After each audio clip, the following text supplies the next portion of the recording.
people, faith and freedom. And now we have something else that I've been working on for a long time with the Lieutenant Governor of Texas, who's a fantastic man, and Ben Carson and everybody else up here. And I'm delighted to be joined by some of our nation's greatest champions of faith and religious freedom to receive the report of the Presidential Commission on Religious Liberty, which is a very big deal. And here today are members of the commission. They showed up for every meeting, and they take it very seriously, and they are very serious people. Chairman Dan Patrick, and I want to thank you, Dan, because you've done a fantastic job. Fantastic job. Vice Chairman Ben Carson, Dr. Ben Carson, my friend. He was originally my opponent. He ran very tough. I didn't like running against him. He was very tough. He was a tough one, but he's a great gentleman. Attorney General Todd Blanche. Where's Todd? You're doing good. Everybody tells me what a good job you're doing. I agree. They're all, even the senators are all saying, well, he's doing a great job. Secretary of Housing and Urban Development, Scott Turner. Scott, thank you. Dr. Ryan Anderson. Ryan, thank you very much. Bishop Robert Barron. Attorney Allison Ho. Dr. Phil. Some would call him Dr. Phil McGraw. We all know him as Dr. Phil, one of the most successful people ever on television, I might add. Thank you, Phil. President and CEO of First Liberty Institute, Kelly Shackelford. Kelly, thank you. Rabbi Mir Soloveitchik. Thank you, Rabbi. Pastor Paula White has been with the campaign from day one. And Jenny Korn worked with Paula so well. We got, I think, 94% of the vote, the evangelical vote. Nobody's ever gotten a number like that. And we're very honored, and part of it is because of the people standing behind me. The director of the White House Domestic Policy Council, Vince Haley. He used to be my speechwriter, now he went on to policy. And he's doing a great job. He's a fantastic guy. In May of last year, I established the Presidential Commission on Religious Liberty to outline threats to the free exercise of religion in our country and to provide recommendations for action. America was founded by people of faith, and it was settled as a haven for religious freedom. So important as we prepare to celebrate the 250th anniversary of our founding next week, it is only appropriate that we work to strengthen this fundamental right and to most essentially have liberty for generations to come. We want religious liberty. We want liberty, but we also want religious liberty. We will closely study this report that is being presented to me as president today, and my administration will continue to work with the pillars of protecting religious liberty for all Americans. And we must also remain one nation under God. We will never let that phrase be stolen from us. You know, people are trying to steal it. We all know that very well. That phrase will never be stolen. It will stand proudly in our courts and everywhere else where we have it. And I want to thank this great team of outstanding work. And I'd like to start off with the chairman, Dan Patrick, and say a few words about the report, and followed by a couple of the people that I know up here so well, and they're going to speak at random if they want, but it will be followed by Vice Chairman Dr. Ben Carson. So Dan, if you would, you'll start it off, and then Ben, and then you could say a few words, everybody, as you want. Thank you. Yes, sir. First of all, Mr. President, thank you for hosting us today, and thank you for establishing this commission. It was just 13 months ago when we stood in the Rose Garden. Now it's an incredibly beautiful Rose Garden today. We just stood there and we talked about religious liberty, and that no president in our history has stood more for God than this president. He has been unashamed to speak the word of Jesus. He's been unashamed to speak up for all faiths. And he established this commission so that we would assure Americans their religious liberty, that this great inheritance from our founding fathers would continue for another 250 years. And Mr. President, we believe this will be one of your greatest legacies, and you happen to be the perfect president to be here in the 250th celebration. The question is, what is religious liberty? It's our conscience. It's that little voice inside of us that tells us right from wrong. It's that voice that when we're in trouble we can talk to in our quiet moments.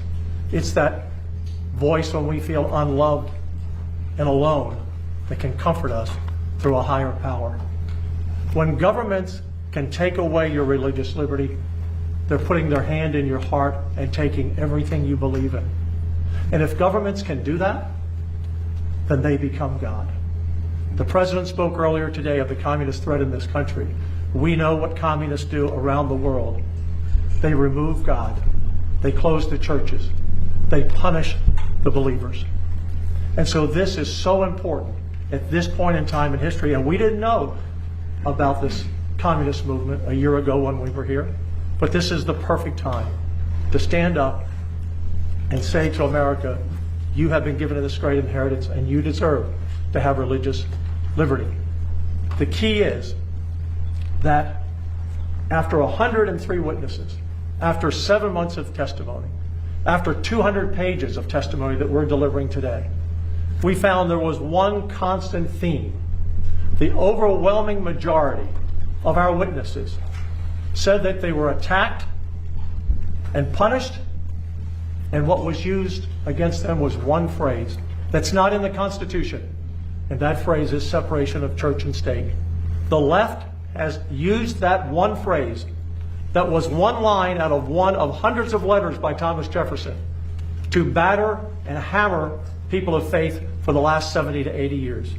And this report will speak very clearly that we want to be sure Americans understand that they cannot be attacked by that phrase any longer. So we have 12 recommendations. I'll read the first 6. My great Vice Chairman will read the next 6, and then members will speak to these issues. So, Mr. President, recommendation number 1, instruct the Department of Justice to issue guidance clarifying the proper understanding of the Establishment Clause and the separation of church and state.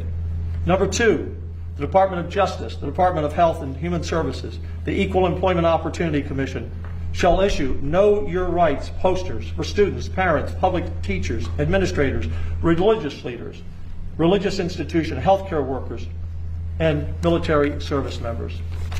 Ben Carson, I'll let you finish with the remaining 7. 6. Go ahead. Combat anti-Semitism through enforcement of civil rights laws, litigation of credible allegations of anti-Semitic discrimination and violence, and civic education. Protect religious Americans from government-led litigation targeting their free exercise. Repeal the Johnson Amendment.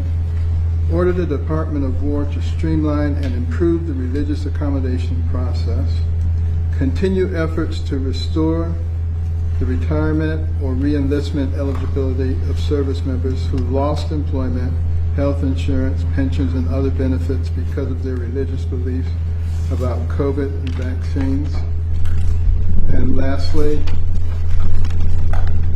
honor the courage of religious liberty heroes through creating a Presidential Medal of Religious Liberty and First Freedom Hero Awards to recognize Americans who stand up for religious freedom and play an indispensable role in protecting citizens' constitutional rights. And Mr. President, we just want to thank you, first of all, for appointing us to this commission, and secondly, for your steadfast dedication to religious liberty. I don't think anybody has done as much as you have, maybe not everybody else put together. And some people in the beginning thought it was just fake, it was just politics, but you've been steadfast throughout the whole thing. And it's a big part of America. Our founding document says that our rights come from our Creator and not from government. And people who try to divorce us from that heritage, do they realize that that's in our founding document? Do they realize that our Pledge of Allegiance says we are one nation under God? Do they realize that many courtrooms in the land on the wall it says in God we trust? That every coin in their pocket, every bill in their wallet says in God we trust? So if it's in all those places, but we're not supposed to talk about it, maybe we need to see a psychiatrist. Thank you. Other members? Would anybody like to say anything? Anybody? Dr. Phil? Mr. President, I want to underline that this wasn't a performative commission. I remember walking in there, the Attorney General's there, I walk in the next one, the President of the United States is there, seeing what's going on with the commission. And what stuck out at me, for me, is how many Americans showed up saying that they were persecuted in healthcare, military, education, different walks of life for living their faith and standing up for their faith. It's not just the liberty to choose which house of worship they want. It's actually getting into their daily life, and they're being persecuted in their jobs, in their professions. And that's where the fight for liberty is actually showing up. And they're having the courage to come and talk about that. They can't show a cross on their desk at school. They can't refuse a vaccine because it's against their religion. And they're having the courage to stand up for that, and President Trump is backing them all the way.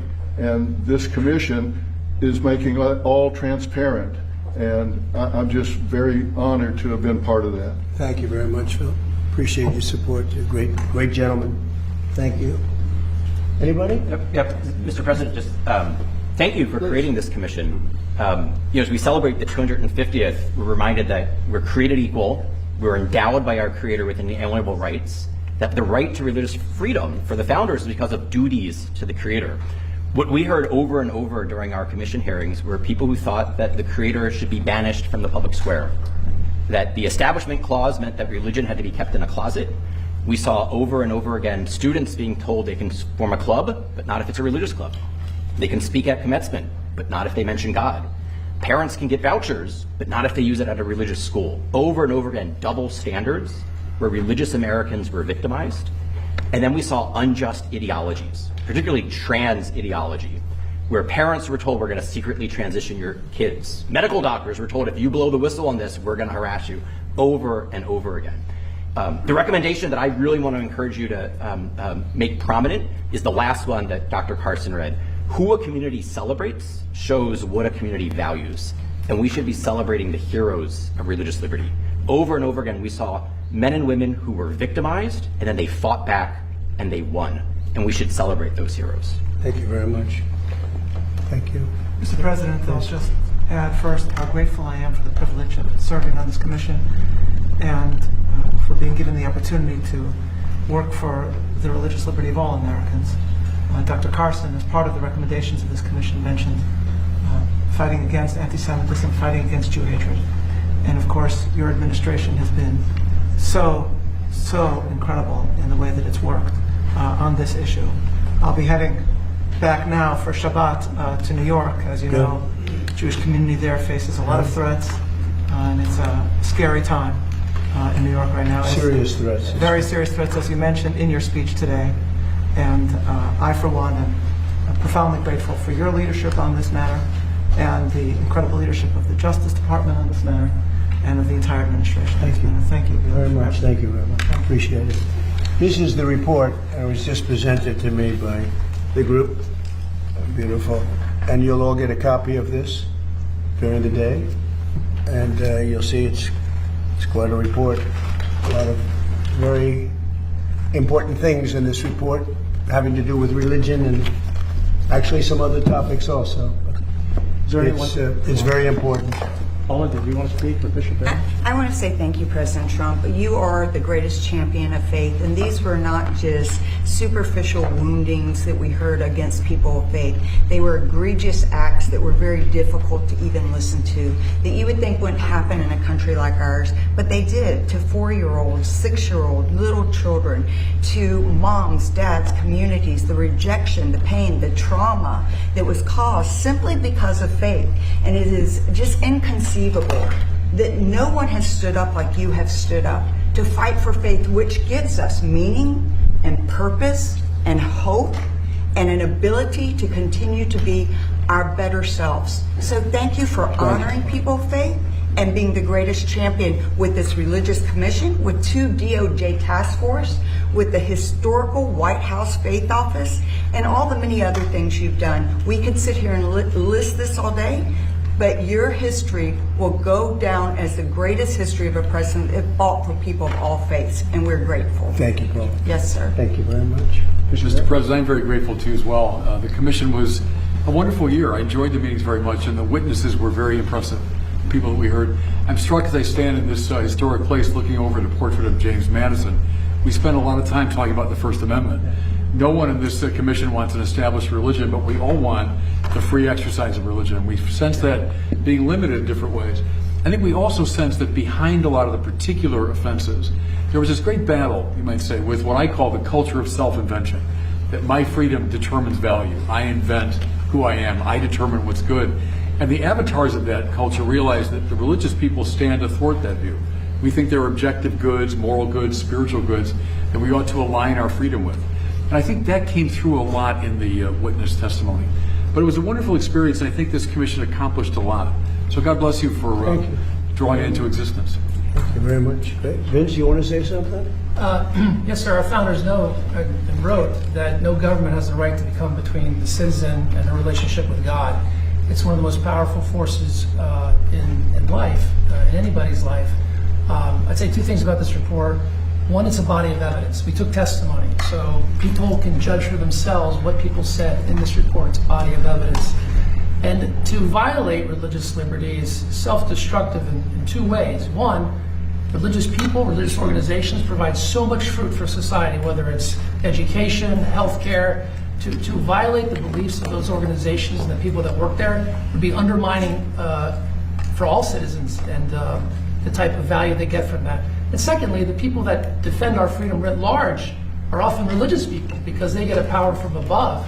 And so if you go after religious people, you're actually undermining the very foundations of a freedom and those who will protect in this country. But So that's why this report is- doesn't stop them. No. Yes, but They make it worse. That's But we right. have a great defender right here, Todd. Go ahead. You're the one. I'm ready. I mean, the most important part of what we did today, Mr. President, after a lot of hard work, is what you just heard Dr. Carson and Lieutenant Governor talk about, which is the work we have left to do. So we're not here saying, we're done. Yeah. We're here saying there's a lot of work left to do. I'm excited to do my part, the Department of Justice. I know that the White House, we're going to do our part together. And so everybody all the work that was done over the past 8 months sets us up for the next several years to make sure that we don't drop this and that this stays as important as it should be. So thank you, Mr. President. Thank you, Todd. Great job. Mr. President, could I just say one last Yes, thing? please. On the issue of church and state, that was used as a hammer against almost all of our witnesses.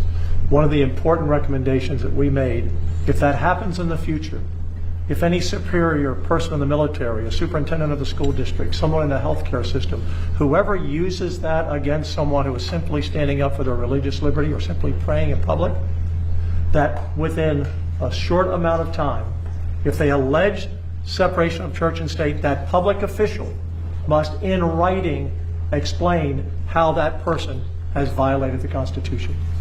Because, again, the separation of church and state is not in the Constitution. And from this day forward, if anyone says that to you, and they're in public office, or serve in any agency in any official capacity, they have to point out exactly where you have violated the Constitution, because you have not.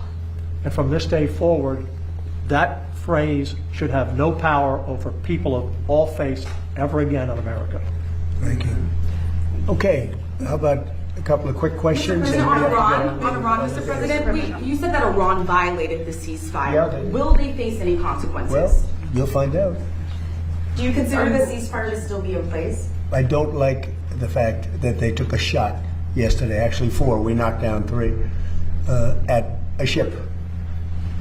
Not an Allied ship, but a ship, a very expensive ship. And it was fine, but it took a little beating.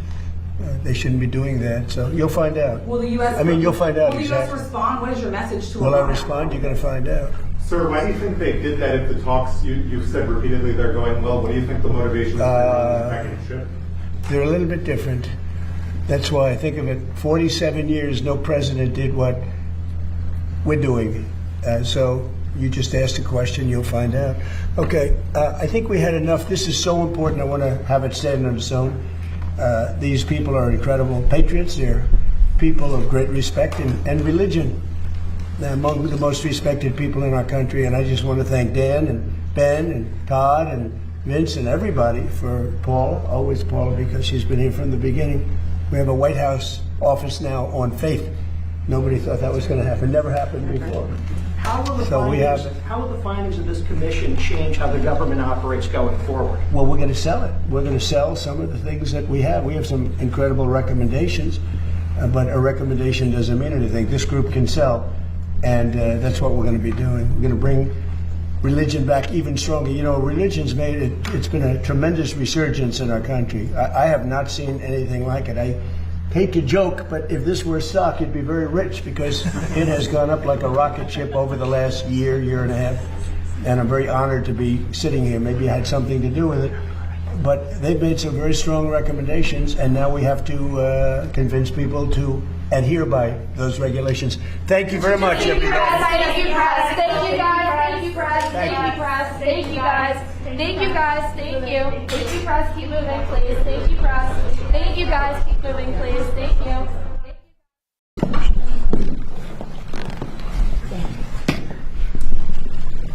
Well, thank you very much. We just got back from a wonderful group of people, Faith and Freedom, and now we have something else that I've been working on for a long time with the Lieutenant Governor of Texas, who's a fantastic man, and Ben Carson and everybody else up here.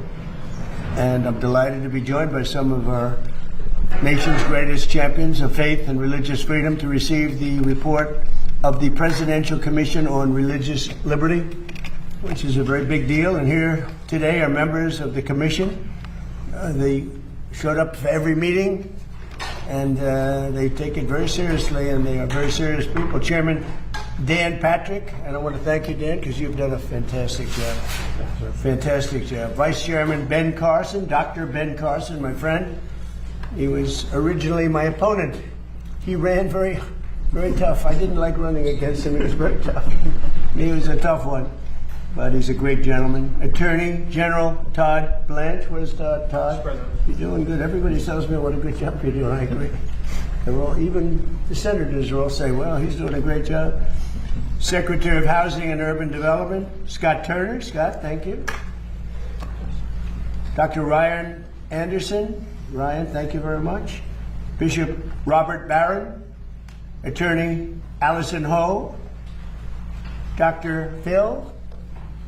Some would call him Dr. Phil McGraw. We all know him as Dr. Phil, one of the most successful people ever on television, I might add. Thank you, Phil. President and CEO of First Liberty Institute, Kelly Shackelford. Kelly, thank you. Rabbi Mir Soloveitchik. Thank you, Rabbi. Pastor Paula White has been with the campaign from day one. And Jenny Korn worked with Paula so well. We got, I think, 94% of the vote, the evangelical vote. Nobody's ever gotten a number like that.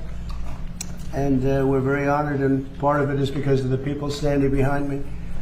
The director of the White House Domestic Policy Council, Vince Haley. He used to be my speechwriter. Now he went on to policy. And he's doing a great job. He's a fantastic guy. In May of last year, I established the Presidential Commission on Religious Liberty to outline threats to the free exercise of religion in our country and to provide recommendations for action. America was founded by people of faith, and it was settled as a haven for religious freedom, so important. As we prepare to celebrate the 250th anniversary of our founding next week, it is only appropriate that we work to strengthen this fundamental right and to, most essentially, have liberty for generations to come. We want religious liberty. We want liberty, but we also want religious liberty. We will closely study this report that is being presented to me as president today, and my administration will continue to work with the